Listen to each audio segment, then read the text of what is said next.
What's up, guys? It's John with National Sports Entertainment. And I wanted to, as always, go into tonight's game, what I think it means for the series and everything in general. But, as always, I like to show respect. And I know I give the NBA guys a lot of flack and things of that nature. But, speaking of respect, let me just go ahead and go into the one sport of individuals I have respect for. That being the WWE. Why am I bringing up the WWE? Because I watched Night of Champions. I had predictions. I didn't put them out there. And most of them came true. But for some reason, my predictions about the Celtics have been way more accurate. And I was not able to suspend my disbelief like watching any of the last 2-3 games. If you watch my videos for those games, I'm not trying to be braggadocious. If you look at my channel and the picture of my channel, it's because of this very reason. I'm a lifelong wrestling fan who just couldn't happen but notice that when wrestlers are now in the ring, they have you guessing what's going to happen. Is this guy going to win? Is this guy going to win? It's because they know how to sell. Look at the Paul Heyman there, the bald guy. That's called selling, okay? And they have not perfected this craft in the NBA. In the NBA, they have an on and off switch. And it makes it incredibly easy once we have an idea of the script. I'm not saying we've been perfect. Just to have an idea of where it's going to go. So what do I mean by this? Well, once it was 3-0, we had two outcomes. We really had two outcomes. We had a sweep where the Heat, and the Nuggets pull off history. Or we had the more probable, they want ratings. One of these two teams is going to make a run. So once it gets to 3-1, it's pretty obvious what's going to happen there. There's no point in ending it, and this is what I kept going. I caught so much crap from people telling me there's no way the Celtics are winning, and I never said they were winning. I don't think they're winning. But when they were down 3-0, and I said they were going to make it a Game 7, and then Jimmy was going to go ice cold, and I mean that in a good way, like ice in the veins, a lot of people fought me on it. Not everybody, but the reason I brought it up, to me, this is the most normal sequence of events. You get the 3-0. Now the superstars get 3-1. They're most likely going to take 3-2 in Miami, at home. So there's nothing like really out of the norm. Now you have an opportunity in the year of Bill Russell, which you could be certain they're going to bring up.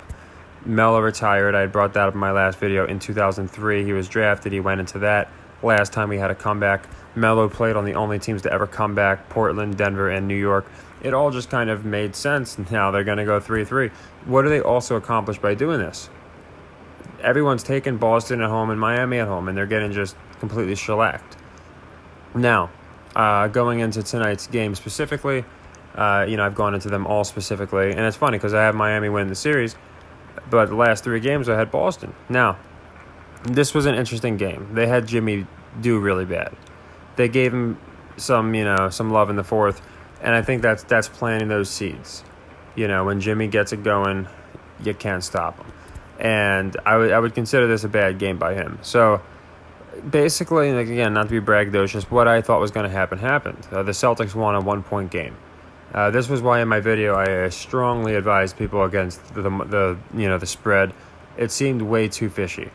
Especially when they moved it to 2.5 from 4.5. It's like they're trying to beg you to get in on that line, because what it does is so many people probably got clipped here just saying, okay, 2.5 points. Look at the series so far. If you think this is real, there hasn't been a game decided by even close to that. I mean, I guess you had a 6-point game, but nobody was going to take the, in my opinion, the money line and really fear that 2.5. They were probably just going to take a money line. So that was the reason I specifically had it as a 1 or 2 point game. And of course, I wound up being a 1-point game. Now, again, how it ended, laughable. All that does, I don't talk about that stuff.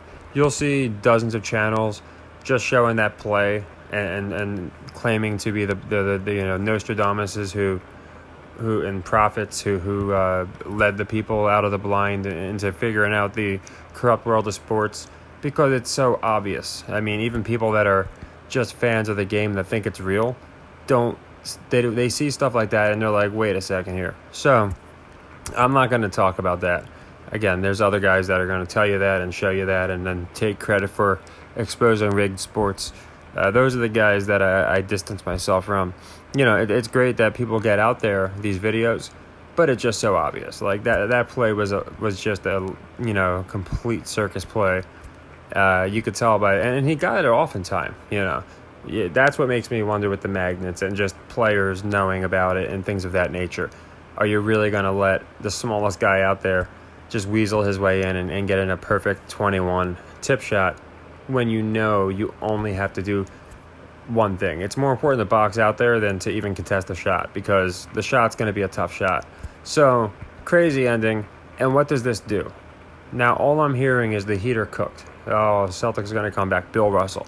Very possible, and it's not like, Bill Russell is someone I have not taken into account. But I've also taken into account they like to smear legends. They like to send messages. And another thing they like to do, Bill Russell Game 7, Mr. Game 7. So, again, they don't have Bill Russell. So he died. Do they die in Game 7? It can go both ways. This is how I look at it, and I've been saying this from the beginning. They need to do something to give Jimmy, I don't like saying give him their flowers. I feel like it's just like a new term and it makes no sense. Usually you give someone flowers when they die. But fine, we got to give Jimmy his flowers. And I just don't see any benefit of giving him the treatment of James Harden, with the way that he's being portrayed. He's being portrayed as ice cold, again, in a good way, playoff Jimmy. And I've said this a million times. He reminds me of Harden in the playoffs, where he just no-shows certain games.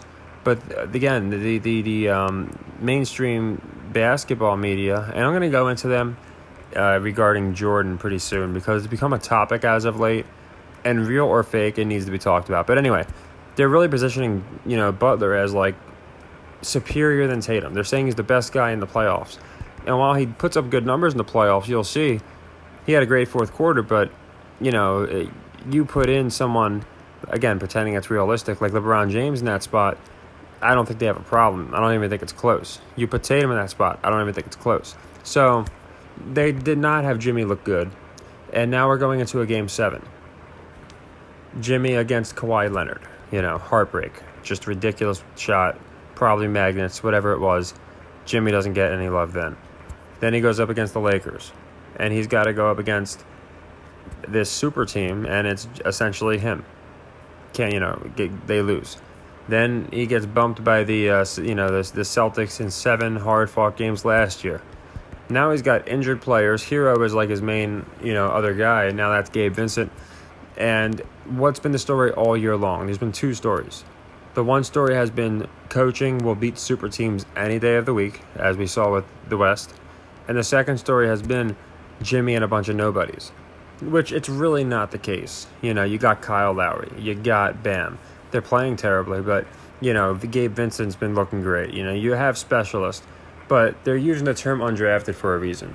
The reason they'll keep using the word undrafted is like why they say undefeated in wrestling or things of that nature.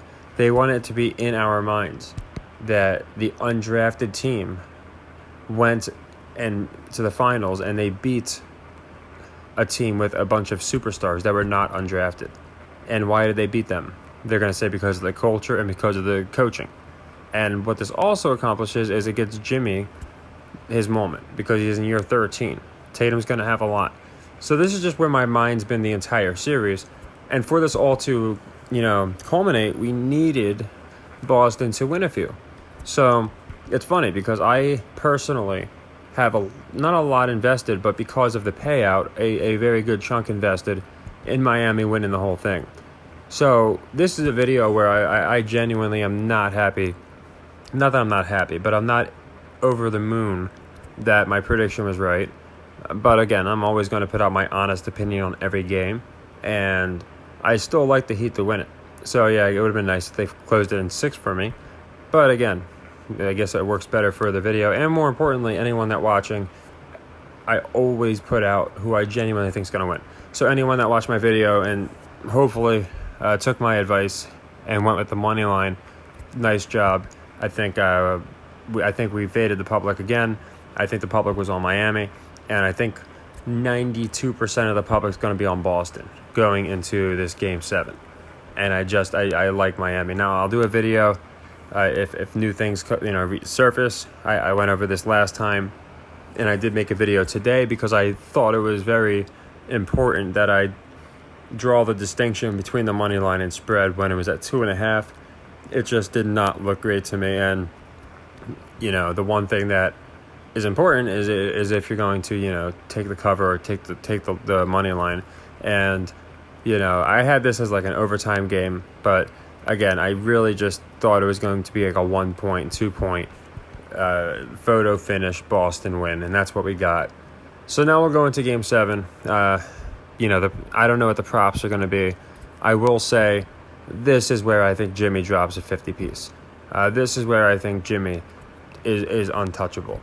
This is where I think Jimmy outscores Tatum and Brown together. They keep showing how Tatum and Brown are outscoring Jimmy and Bam. Now I think it's Jimmy's turn to just do it by himself.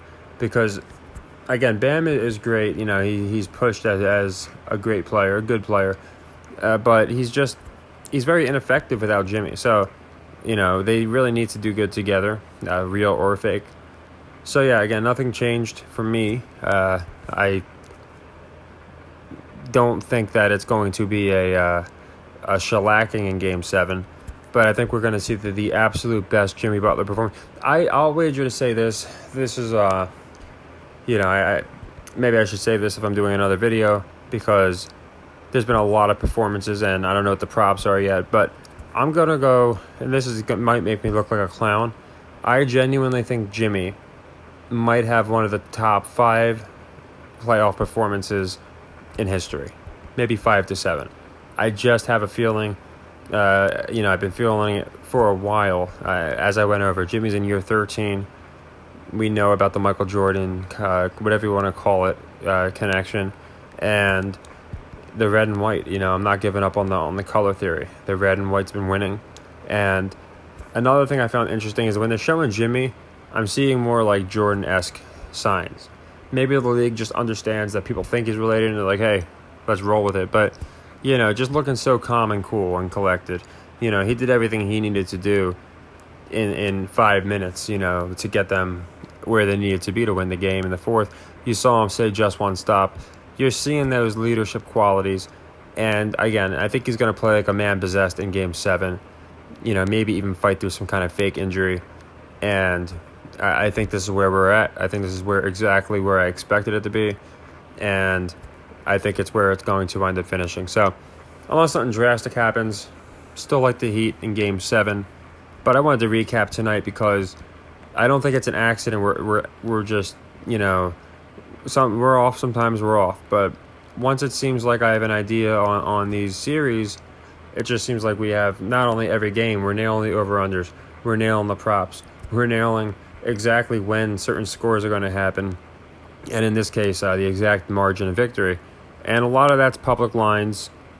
To me, a lot of that's looking at the series. Again, I just could not see 6 games where the closest game is 6 points. It makes no sense to me. So we probably get closer to Game 6 and Game 7. I don't think either team's going to blow the other out. But again, it's coming down to coaching. And if you're out-coached, in the NBA, from the perspective that they like to spend, you have no chance. So, a lot of people are saying the Heat are dead. I think that's exactly where they want people to be, believing the Heat are dead. Don't forget, they've been spun as underdogs all year. You go up 3-0 against Boston, it's hard to be an underdog against Denver unless something happens, like you get outplayed by the better players 3 games in a row. So, then if, in my opinion, when they win Game 7, it's going to be Denver's been able to rest, Miami's gassed already. So to me, it just makes a lot of sense. It writes itself. And even with the Bill Russell, again, it can go both ways, in my opinion. So I just want to do a recap, go into that, and then go into just my preview of Game 7. Have not listened to the talking heads yet. They're basically, same thing. One side saying it's impossible for a comeback, which is laughable when Vegas had it at 50-50. And the other side is saying that it's inevitable that the Celtics, they got the Heat number now. So it'll be interesting. I think most of the talking heads are going to be on the Boston Celtics. You might have a few just, saying, oh, the Heat, they're not losing 4 in a row, it's Spoelstra. But I think that's going to be the supreme narrative. Spoelstra is the better coach. A rookie is not going to outcoach him. And to win 4 games in a row, it's really completely contingent on coaching, in my opinion. So, yeah, that's what I think we get. Another interesting thing, like I said, we've been really doing well on the over-unders. 2 games in a row now. As you see, the first 3 games, well, the first 4, all either at 215 or higher. And then they just moved the spread to 215 for, I think it was game 5. And, of course, it went under, and because it was a low spread. And they set this one at 2. I mean, look at this over-under. This is insane. Now, it ended at 203.5. So, at the very end, of course, it's 207. But this started at like 210. So they moved it a lot, probably because of the reason I've been saying. People hammer over-unders, and I think people saw that it was, the sharps specifically, it just wasn't a right line. So this is just a crazy low number for an over-under. Now this is, again, the closing line. This is the next game. Okay, never mind. I was going to say, I thought it was at 210. So what was it, at 210? Just to make sure. Because the reason I bring it up is I would wager to say more people than not in a playoff game where almost every game in the series has been, 220, 230. And they're setting it at, 208.5 is what it ended at. And just how fitting that 207 is the finish. So, again, this isn't even something that I went into. I said I liked the under, of course, but my point is 1.5 points, right? And exactly 1.5 points on the spread, too, or I guess a half a point. So it's just very, very interesting that these games always come so close to the over-under the line. And now I got the next game, that's down to 203.5. So it tells me, what does Vegas know? That they keep dropping the over-under. Now that it's barely, you're talking 2005, 2010 over-unders when you get to 203. So really interesting they dropped it that many points. Those are the things I look out for. So I probably will be doing another video just because that over-under is probably going to move.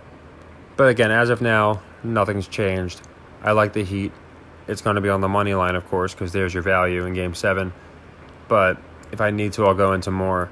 And yeah, congratulations to everyone that's been tailing. Finally, I can say, we were 50-50 a lot through the playoffs. It's not like we missed every one. But I was pretty damn off with the Warriors. And then, the Nuggets was one that, once I considered Joker, it made sense to me. I was off with the Suns. And, of course, I was off with Philly. But getting the series, the Nuggets over the Lakers, and, this one we've been really on target. Hopefully we can just continue this. And I really do believe, if my theory is right about the Heat winning Game 7, it's a wrap for the finals, too. So take care, everybody, and